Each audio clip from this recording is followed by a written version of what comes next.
So across like all of your YouTube experience, the expertise that you've had, and the managing that you're doing, you've hit like 40 million views, right? Yeah, over 40 million. That's wild. That's a lot. Especially in the how-to space. How-to space, it's pretty awesome. We're pretty excited about that. Well, that's fantastic. So I'm curious, what are the lessons you've learned in all of this? What can you teach us about, YouTubing and all of these things? Well, I found 7 things that are kind of lessons that I've learned about YouTube and about video that I think would be really helpful to share here. Okay, great.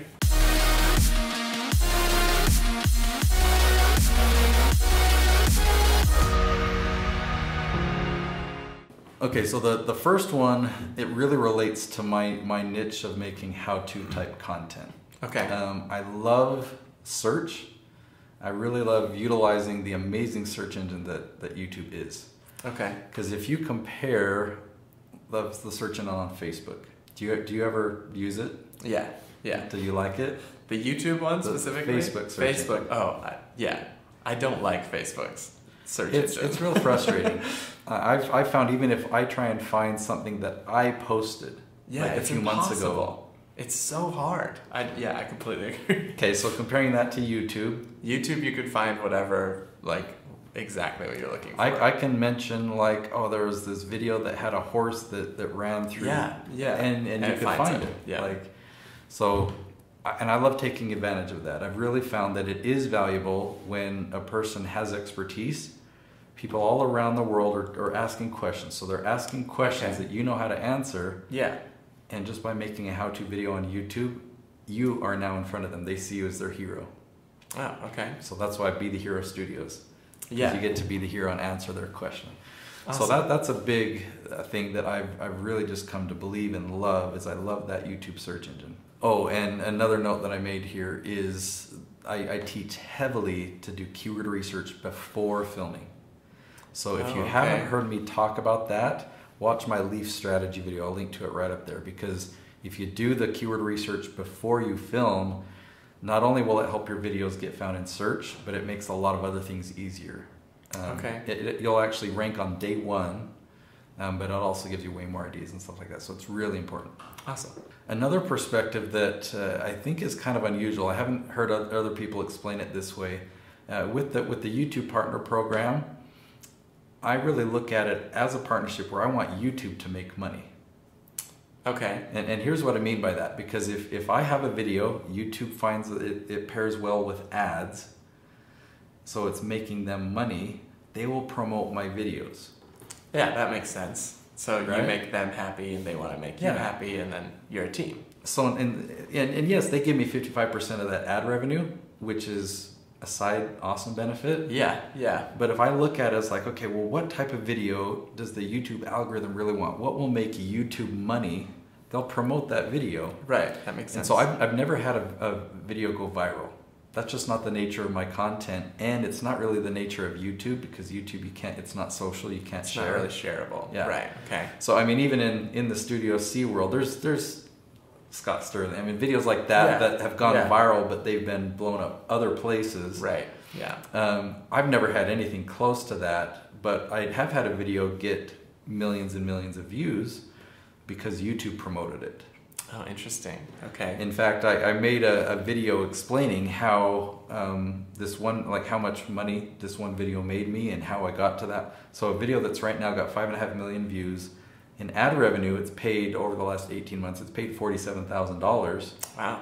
So that's cool. Yeah. But the other benefits are way cooler. The other benefits are it added 150,000 subscribers to the channel. Okay. And this is just an estimate, but to Chris, and I can talk about the channel all I want, it brought him at least a couple $1 million in sales revenue. Wow, that's awesome. Because it's brought in thousands and thousands of leads. Yeah. So I love looking at it that way of the partnership of I want YouTube to make money. Okay, so another part of YouTube is sometimes you get the competitors, right, that put their ads in front of your videos. So what do you do to fight that? Yeah. In fact, on that same channel with Chris, he does real estate investing. We'll get a lot of other real estate investors that put their commercials right before our videos. Right. And on one hand, it's well, do we want that? you know, because they're competition. And I've come to really embrace it. One, because we get paid for that. That ad revenue comes right to us.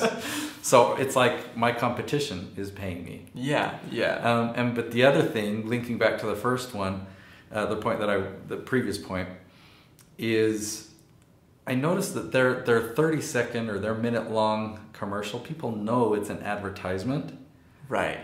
But our content is not. Our content builds relationships and builds a following, and it's really just giving value.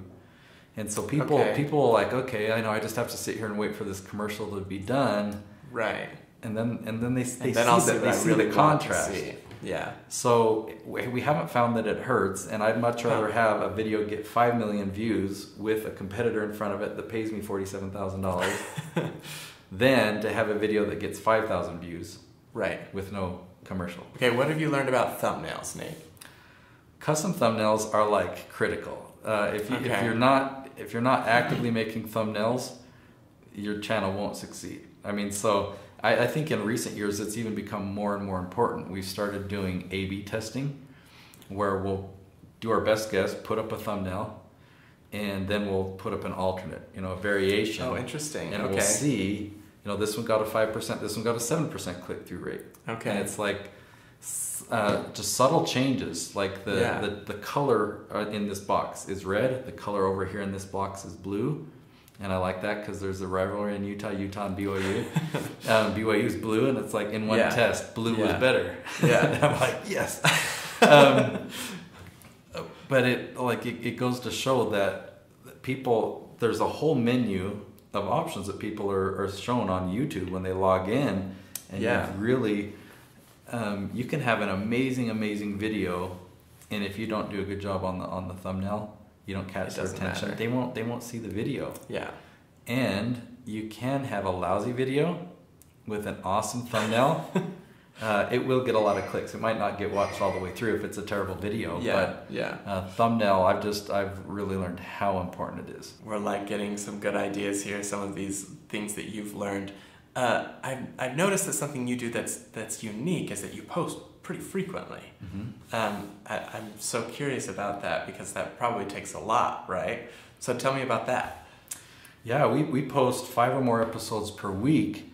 And there's a huge reason behind that. We've really learned that the algorithm likes that consistency. So even on my biggest channel, the Chris Crone channel, for the first 2.5 years, at most we only posted 1 episode per week. And we saw growth, but it was just steady and gradual. Okay. It just built slowly and surely. Then we increased to 5 episodes per week.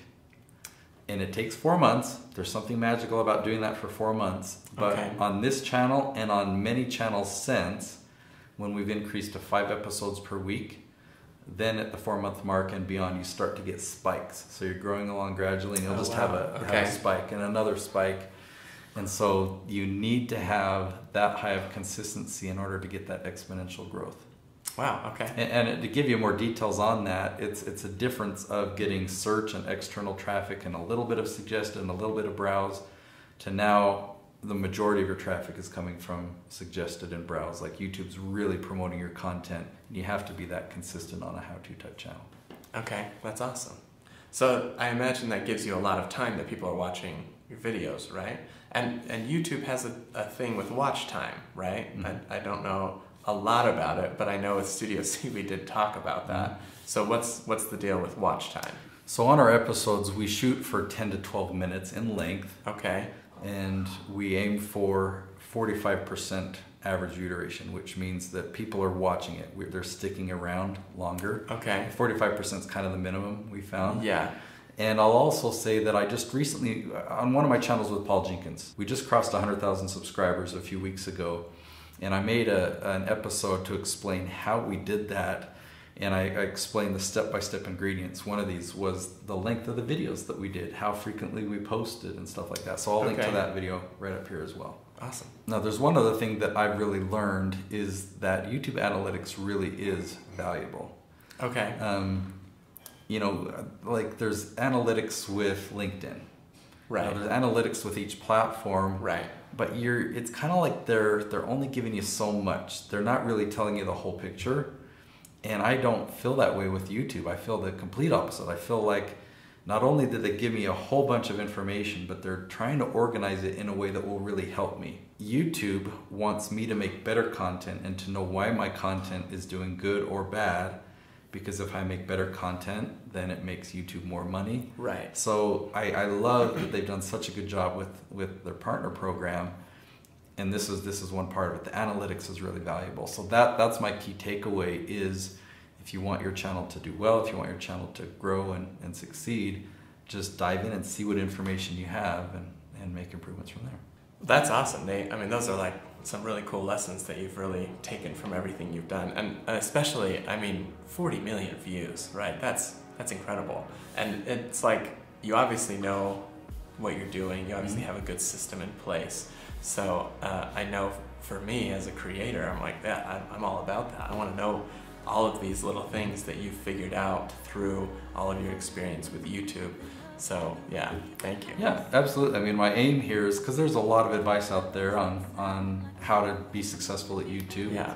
And so my aim with this one is like, okay, based on all this experience that I've had, what points do I really find valuable and the most helpful? And so hopefully this was helpful. And then I do recommend that you watch this episode right up there about how we actually got that channel from 235 to 100,000 subscribers. We did that in 2 years, and it's